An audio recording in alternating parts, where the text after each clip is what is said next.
Halo semua, welcome to my channel. Sebelumnya mungkin kalian pernah lihat aku waktu bikin video pendek yang bahas soal dunia kerja ya. Kali ini aku mau coba bahas sesuatu yang lebih detail lagi di video panjang. Oke, langsung aja.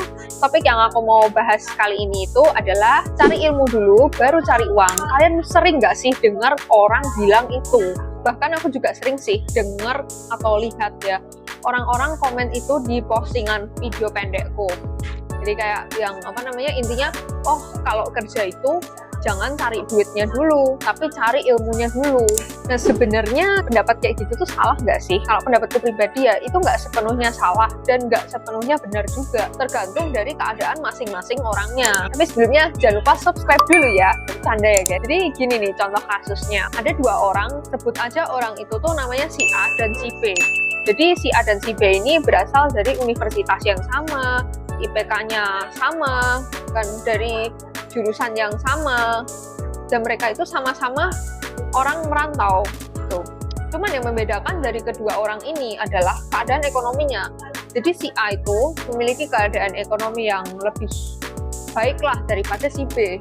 Sedangkan si A ini orangnya berkecukupan, gitu kan ya, orang tuanya lebih, kalau mau apa-apa pasti dibeliin, bisa lah pokoknya. Sedangkan si B ini dia itu kuliah merantau, dia mendapatkan beasiswa, selain itu juga dapat bantuan biaya hidup. Orang tuanya sendiri itu bukan orang tua yang kaya ya, bahkan bisa dibilang kurang. Bahkan dia kalau mau kerja nanti itu harus menanggung biaya hidup orang tuanya, atau bisa dibilang dia sandwich generation. Sedangkan kalau si A ini enggak. Bahkan kalau si A ini belum kerja, orang tuanya pun masih bisa memberikan dia uang saku gitu. Kebetulan bidang ilmu yang mereka pelajari itu sama, ya kan? Mereka berasal dari jurusan yang sama dan universitas yang sama. Kalau kita pakai prinsip cari ilmu dulu baru cari uang, kira-kira kalau kasusnya gini nih, si A dan si B sama-sama setelah lulus, mereka fresh graduate, mereka itu melamar ke suatu perusahaan dan mereka berdua itu diterima sebagai anak magang atau internship, dan mereka tuh keterimanya di Jakarta gitu ya. Sedangkan mereka sendiri tuh orang perantauan, bahkan dari luar Pulau Jawa. Mereka di Jakarta ini pasti nantinya kalau magang itu butuh ngekos gitu kan ya, butuh biaya hidup juga kan.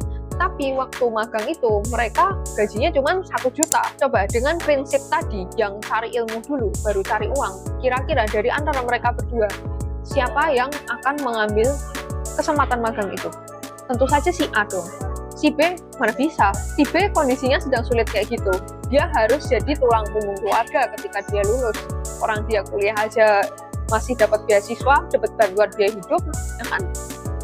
Orang tuanya nggak bisa biayain dia. Beda dong dengan si A yang dia nggak kerja pun aja orang tuanya masih bisa kasih uang jajan ke dia. Bayangin aja, uang 1 juta itu apa cukup buat dirinya sendiri, buat si B nih terutama. Buat dirinya sendiri aja belum tentu cukup, apalagi kalau dia jadi sandwich generation dan dia harus biayain orang tuanya. Beda dong sama si A. Si A sudah nggak pikirin uang, dia ya udah kalau mau magang dia cari ilmu aja, nggak dibayar pun bahkan nggak apa-apa dia, karena orang tuanya masih bisa kasih keperluan dia yang lain. Bayangin aja kalau dia mau butuh kos, bisa-bisa aja dia dibayarin kos 1 juta lebih gitu katakanlah. Terus kalau dia butuh kendaraan, disupport orang tuanya kendaraan.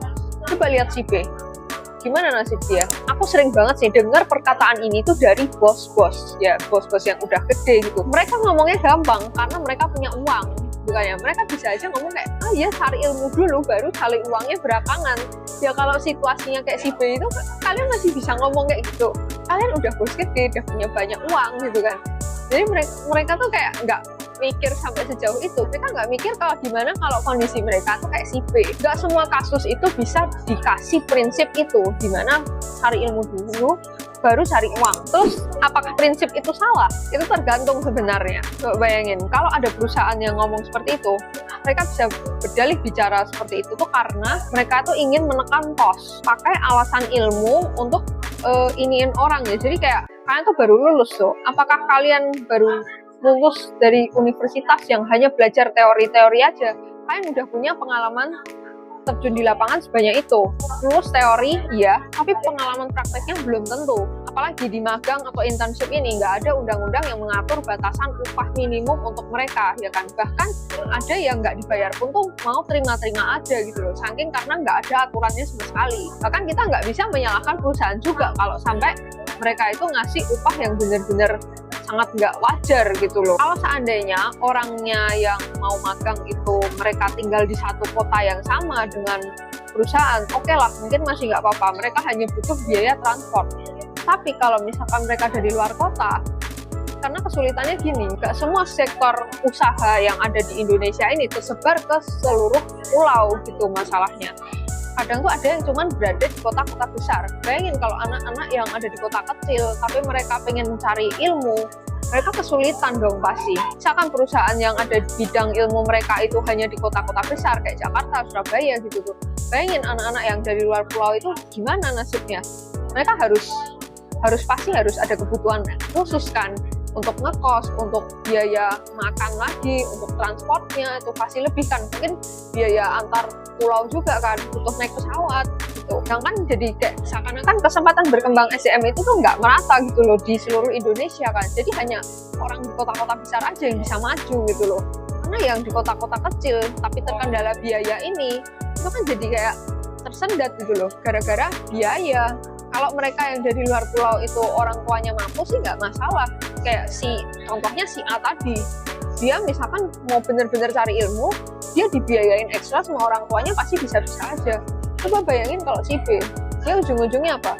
Dia akan mengubur mimpinya itu untuk kerja di perusahaan di kota-kota besar yang berada di luar pulau. Terus gimana solusinya supaya kedua belah pihak sama-sama enak? Kalau kerjaannya di bidang yang langka, nggak harus ketemu klien, nggak harus ketemu barang, bukan kerjaan semi terampil, bisa juga kan diakalin anak magangnya itu untuk bekerja secara remote. Zaman sekarang kan sudah canggih, kita bisa bikin VPN kantor, bisa nge-whitelist IP untuk karyawan-karyawan aja gitu kan. Apa sih yang nggak bisa untuk di zaman sekarang ini gitu? Kalau pekerjaan-pekerjaan itu bisa dikerjakan secara remote, anak-anak ini kan nggak perlu ngekos lagi gitu kan, nggak perlu biaya transport, mereka cuma modal listrik sama internet aja. Kalau perusahaan mau neken kos dengan dalih ilmu, itu bisa dilakukan dengan remote ya. Jadi dari kedua sisi itu sama-sama untung. Si anak ini nggak perlu keluar ekstra biaya lebih lagi untuk biaya hidup, sedangkan perusahaannya juga oke lah, kita kasih harga yang nggak terlalu tinggi karena memang dia belum ada ilmunya juga gitu loh. Jadi memang keduanya sama-sama untung gitu loh. Kenapa nggak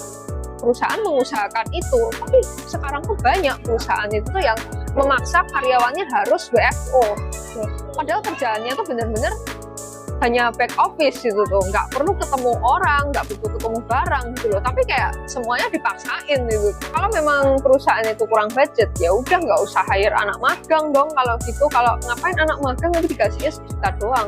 Kalau nggak ya kasih kelonggaran lah ke mereka untuk kerja remote aja gitu loh. Uangnya cuma 1 juta weh, apa cukup dong untuk biaya hidup? Apalagi kalau kasusnya kayak yang si B itu tadi, dia harus biayain orang tuanya gitu loh. Kalau minimal dia bisa hidup lah di kotanya, mungkin masih bisa lah dia kasih dikit-dikit untuk ortunya, untuk bayar listrik bersama, itu masih possible banget gitu loh. Kalau dia bisa dikasih kesempatan remote, jangan paksain anaknya itu harus WFO. Jadi ya biar si B-nya juga enak, dia dapat ilmu gitu.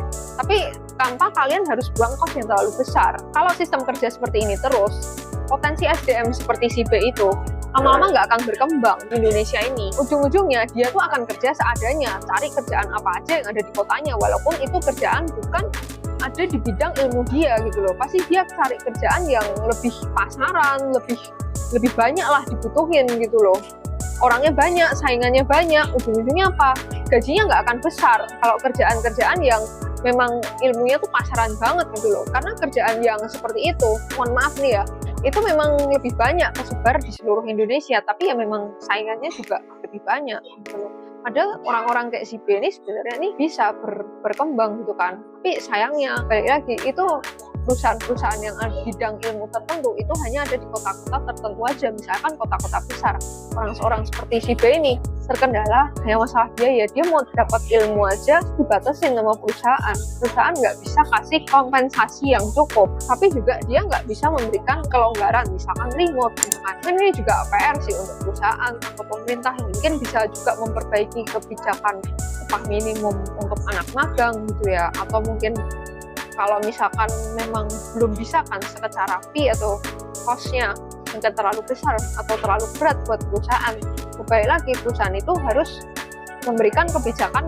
minimal kasih remote lah ke anaknya, jadi si anak magang ini tetap bisa berkembang, tapi cost kalian juga tetap bisa lebih ringan keluarnya daripada nge-hire orang dengan budget lebih kan. Paling opsinya antara dua itu sih, jadi biar kedua belah pihak tuh sama-sama untung, jadi bukan salah satu pihak aja yang untung. Aku kurang lebih punya pengalaman yang mirip banget dengan kisah si B ini sih. Nanti akan aku berikan caranya gimana supaya bisa lepas dari situasi seperti si B ini di next video. Kalau kalian mau langsung komen aja ya. Thank you for watching, see you.